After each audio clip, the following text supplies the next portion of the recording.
জয় মোহনবাগান। বছরের প্রথম ম্যাচ, সিজনের প্রথম ম্যাচ, ডুরান্ড কাপের প্রথম ম্যাচ। কেমন খেললো টিম? সবকটা দেশীয় প্লেয়ার, কোনো বিদেশি নেই। মোহনবাগান দুটো টিমেরই কোনো বিদেশি নেই। কেমন খেললো টিম? প্রথমে আগে বলবো, সব বলার আগে আমি বলবো আপুইয়ার রেড কার্ড। আপুইয়ার রেড কার্ডটা কিন্তু খুব আনফর্চুনেট। আপুইয়া দুদিন আগে মোহনবাগানের মোহনবাগানের 29শে জুলাইয়ের মঞ্চে পুরস্কার নিয়ে এসছেন সেরা ফুটবলার হিসাবে, এবং তারপরে তার যে দায়িত্বজ্ঞানীর পরিচয় সে দিল আজকে, সেটা এক কথায় বলা যায় না। তুমি সবকটা দেশীয় প্লেয়ার নিয়ে খেলছো, কাজে মানে ডিফেন্সিভ মিডফিল্ডার হিসেবে তোমার একটা বাড়তি দায়িত্ব আছে। সেখানে দাঁড়িয়ে তোমার মারামারি করার দরকার কি? প্লেয়ারদের সঙ্গে ধাক্কাধাক্কি করার দরকার তো নেই। ফাউল তো খেলার মধ্যেই হয়, তাই বলে তুমি ধাক্কাধাক্কি করবে? আর ওর ক্ষেত্রে ওটা আমার মনে হলো লঘু পাপে গুরুদণ্ড, কারণ ওটাকে হলুদ কার্ড দিয়েও খেলাটাকে বার করে নেওয়া যেত। রেড কার্ডটা ভেরি আনফর্চুনেট। পরের ম্যাচটা আপুইয়া খেলতে পারবে না। মেন স্ট্রিমে আসি। মেন স্ট্রিমে বলতে গেলে আজকে বাস্তব রায়ের একটু চিন্তাভাবনাটা অন্যরকম ছিল। লিস্টনকে একটু নিচ থেকে খেলালো লেফট উইংয়ে, অনেকটা সুভাশিস বোস যে কাজটা করে সেই কাজটা লিস্টন করলো, এবং অনিরুদ্ধ থাপাকে একটু তুলে নিয়ে গেল লিস্টনের জায়গায়। খেলা ভালো হলো তাতে। লিস্টন অনিরুদ্ধ থাপাকে প্রচুর বল পাড়ালো, এবং সেখানে দাঁড়িয়ে সোহেল ভাট কিংবা কেয়ার নাসুরি যেভাবে বক্সের মধ্যে অ্যাটাক করছিল, তাতে যখন তখন গোল হতে পারত। 9 মিনিটের মাথায় কেয়ার নাসুরির সেন্টার থেকে যে বলটা সোহেল ভাটের হেডে মানে ভলিতে বারে লেগে ফিরে না, 9 মিনিটের মাথায় প্রথম গোল হয়ে যায়। এছাড়া অনিরুদ্ধ থাপার যে সেন্টার লেফট উইং থেকে সেটা গোল হওয়া উচিত ছিল, সেটাও মিস হয়েছে। বলটা ঠিকঠাক আসেনি। এরকম চলতেছিল। প্রচুর অ্যাটাক হচ্ছিল। প্রথম ম্যাচ হিসেবে ভালো লাগছিল। আমি তখন মোটামুটি ভিডিওটা কী নিয়ে বানাবো সাবজেক্টটা মোটামুটি ঠিক করে গেছিলাম। এবং তারপর সব শেষে গিয়ে যে গোলটা হলো, প্রথম গোলটাও খুব ভালো গোল। আমি মানে লিস্টনকে পেনাল্টি বক্সের বাইরে ফাউল করলো, এবং লিস্টন কোলাসোর সেই ভলি, সেই ফ্রি কিকে গোল, যেটা লিস্টন হামেশা করে থাকে। প্রথম ম্যাচে এই গোলটা পেয়েছে, লিস্টন ফ্রি কিকে গোল পেয়েছে। এটা একটা আমাদের কাছে বিরাট শান্তির বিষয়। ভালো গোল, নিঃসন্দেহে খুব ভালো গোল, এবং এইভাবে মোহনবাগান কিন্তু ফার্স্ট হাফটা শেষ করলো। যখন আমরা সবাই বুঝে গেছি যে খেলাটা মোহনবাগান একচেটিয়া খেলছে, বিশাল কাইতকে খুব একটা টেস্ট করতে হয়নি। হ্যাঁ, বিশাল কাইত নিয়ে একটা কথা বলা, বিশাল কাইতেরও প্রথম ম্যাচ সিজনে। বিশাল কাইতকে কিন্তু প্রথম দিকে ভীষণ নড়বড়ে লেগেছে ফার্স্ট হাফে। সেকেন্ড হাফটা নিজেকে আস্তে আস্তে রিগেন করেছে।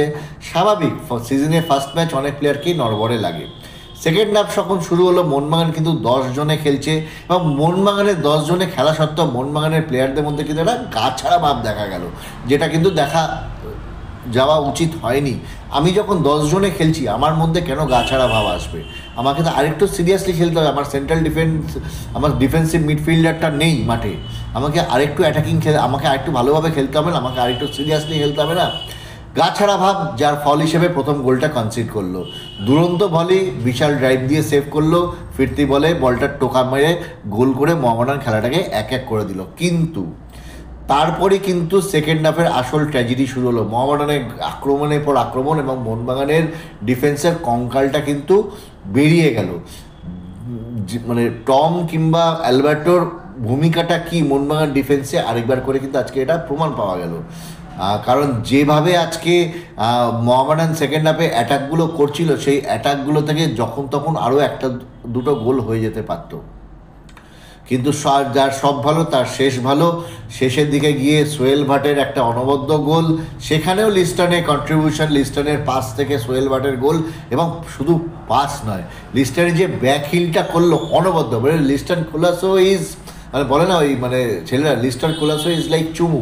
মানে লিস্টন কোলাসো আর যা খেলেছে, যা পাস বাড়িয়েছে, যা ফ্রি কিক মেরেছে, মানে মোহামেডানে একাই থরহরি কম্প করে দিয়েছে লিস্টন কোলাসো। সেই ব্যাক হিল থেকে সোহেল ভাটের কিক, সেই কিক সেভ করলো ওদের গোলকিপার, ফিরতি বলে সোহেল ভাটের গোল। এবং শেষ মুহূর্তে গিয়ে একদম 95 মিনিটে গিয়ে লিস্টন কোলাসোর পেনাল্টি দেখে গোল, যেটাকে 3-1 করে দিল। কিন্তু ওভারঅল ম্যাচ, প্রথম ম্যাচ, সেখানে কোনো প্রেডিকশন করা যায় না। টিম জিতেছে 3-1 গোলে, এটাই বড় কথা। এবং সেখানে দাঁড়িয়ে অনেক প্লেয়ার ফর্মে আছে, কিছু কিছু প্লেয়ার একটু অফ ফর্মে আছে, তাদেরকে সিরিজে আসতে হবে। বালিনা এসে যাবে 1-2 দিনের মধ্যে, পুরো কোচিং স্টাফ এসে যাবে। টিমকে আরও বেশি কন্ডিশনিং করতে হবে। কন্ডিশনিং করার পর আর ডুরান্ডের নেক্সট ম্যাচ বোধহয় ডায়মন্ড হারবার এফসির সাথে আছে, তো সেটা ইম্পর্ট্যান্ট ম্যাচ। তো সেটার ওপর নির্ভর করবে, কারণ প্রত্যেকটা গ্রুপ থেকে একটা করে টিম, যারা গ্রুপ চ্যাম্পিয়ন হবে তারাই যাবে।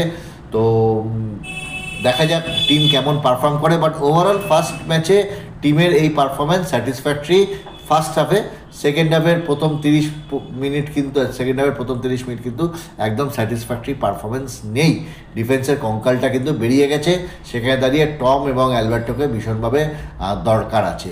এইটাই বলার আজকে। ও খুব ভালো কিছু, মানে অনেক কিছু বলার কিছু নেই, প্রথম ম্যাচ সেই হিসেবে এইটুকু আমার মনে হলো, যেটুকু সেটুকু অবজারভেশন রাখলাম আপনাদের সামনে। জয় মোহনবাগান।